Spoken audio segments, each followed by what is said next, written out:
This week on Who Deserves to be Inducted into the Rock and Roll Hall of Fame, we look at the case for putting Husker Du into the Rock and Roll Hall of Fame.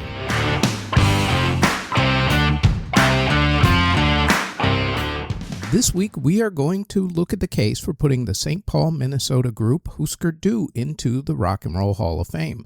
The group had a run from 1979 to 1988 and consisted of guitarist Bob Mould, bassist Greg Norton, and drummer Grant Hart. They started out as a hardcore punk group, but switched over to alternative rock and have been eligible for the Hall since 2007. After their split, Bob and Grant went on to form other groups and to also do some solo albums. Grant Hart unfortunately passed away in 2017. Greg Norton quit music for almost 20 years and became a restaurant owner, and then went back to music in 2006. The group has been eligible for the Hall since 2007. So, with all that said, let us see where we stand with the stats, shall we? To the tail of the tape we go. Beginning with their 1983 album, Everything Falls Apart, Husker Du has released 6 studio albums, 3 live albums, 2 compilation albums, 1 box set, and 4 EPs. Of those, none of them charted in the top 100 in America, not even on the indie or rock charts. They strangely did far better in the UK, where 3 of their studio albums went top 15 on the UK indie charts. 1984 sophomore album Zen Arcade went to number 11, 1985's New Day Rising went to number 10, and their other 1985 album, Flip Your Wig, went to number 1. Surprisingly, of their 2 major label releases, only one of them charted above number 100 in either country. 1987's final studio album, Warehouse Songs and Stories, which got to number 72 in the UK.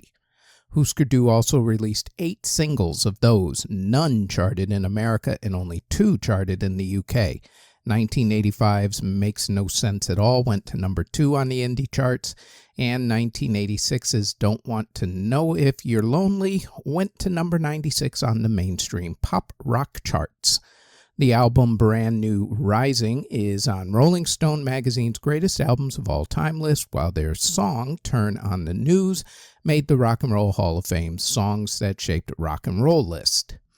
Husker Du were considered one of the most important American indie bands coming out of the 1980s and were an indie band right up until their last 2 albums, with those last 2 albums being distributed by Warner Brothers Records.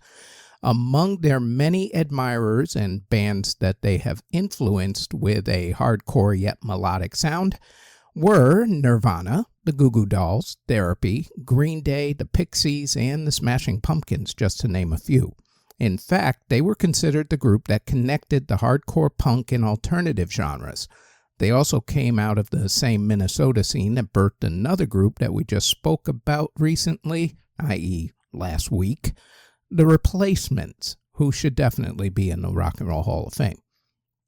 As far as why they shouldn't be inducted, well, the big reason is their lack of commercial success, despite their critical acclaim, and that even though they influenced a lot of successful groups, they themselves weren't commercially successful.